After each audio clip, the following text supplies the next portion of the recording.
சமூக ஆர்வலர்கள் மற்றும் அரசியல் பிரமுகர்கள் விளம்பரங்களில் தங்களது பெயர்களுக்கு முன்பு வாழும் காமராஜர், இளைய காமராஜர் போன்ற முன்னாள் முதல்வர் பெருந்தலைவர் காமராஜர் பெயரை பயன்படுத்த தமிழக அரசு தடை விதிக்க வேண்டும் என்று மாவட்ட ஆட்சியர் அலுவலகத்தில் மனு அளித்துள்ளனர். கன்னியாகுமரி மாவட்டம் நாகர்கோவிலில் மாவட்ட ஆட்சியர் அலுவலகத்தில் தமிழக அரசுக்கு புது வகையான கோரிக்கையுடன் மனித பாதுகாப்பு கழகம் சார்பில் மனு கொடுக்கப்பட்டது.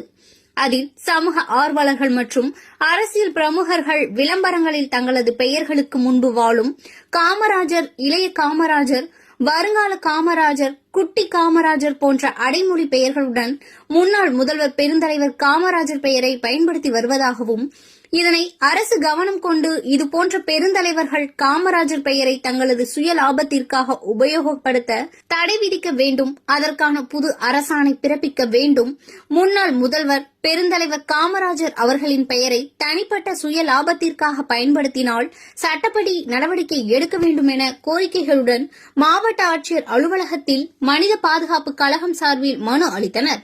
அனைவருக்கும் வணக்கம்.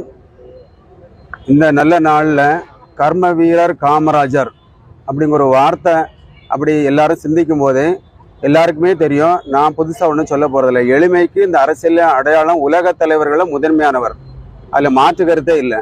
ஆனால் தற்போது இப்போ நிறைய நபர்கள் அரசியலில் ஒரு மேலே வரணும், இல்லைன்னா ஒரு விளம்பரம் கிடைக்கணும், ஏதாவது ஒரு சமூக சேவை பண்ணி விளம்பரம் கிடைக்கணும், ஏதாவது ஒரு பல்வேறு அரசியல் கட்சியில் இருக்கக்கூடிய நபர்கள் விளம்பரம் கிடைக்கணும் ஒரே காரணத்துக்காக வேண்டி பெருந்தலைவர் காமராஜரோட பேரை அது அடைமொழியை பெருந்தலைவர்னு போட்டுக்கிறாங்க, வாழும் காமராஜர்னு போட்டிருக்காங்க, குட்டி காமராஜர் போட்டிருக்காங்க, இளைய காமராஜர்னு போட்டிருக்காங்க.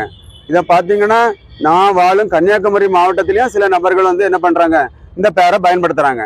இதை நாங்கள் காமராஜர் பக்தர்களாகிய நாங்கள் இதை வன்மையாக கண்டிக்கிறோம். முதல்ல. ரெண்டாவது தமிழக அரசுக்கு ஒரு கோரிக்கை என்னன்னா, இவர் ஒரு முன்னாள் முதலமைச்சரோட இந்த எளிய அரசியல் பாதையை எல்லா மக்களும் புரிஞ்சுக்கிட்டு அவங்களுக்கு உணர்வுபூர்வமா இருக்கிறத எல்லாருக்கும் தமிழக அரசுக்கும் தெரியும். இந்த தமிழக அரசு கூடிய விரைவில் இந்த பேரை யாரும் பயன்படுத்தக்கூடாதுன்னு ஒரு சட்டம் கொண்டு வரணும். அதை மீறி பயன்படுத்துறவங்களுக்கு தடை விதிக்கணும். அதை மீறி பயன்படுத்துறாங்கன்னா சட்டப்பூர்வ மேல் நடவடிக்கை எடுக்கணுங்கிறது தான் எங்களுடைய தாழ்மையான வேண்டுகோள்.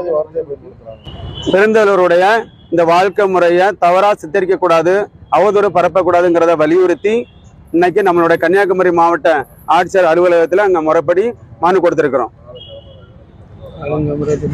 யாரும் இந்த வீடியோ பார்க்கக்கூடிய யாரும் வாழும் காமராஜருங்கிற பேரை பயன்படுத்தக்கூடாதுங்கிறது தான் எங்களுடைய முதன்மையான கருத்து. நான் நலங்கல்வி அறக்கட்டளை நிறுவனம்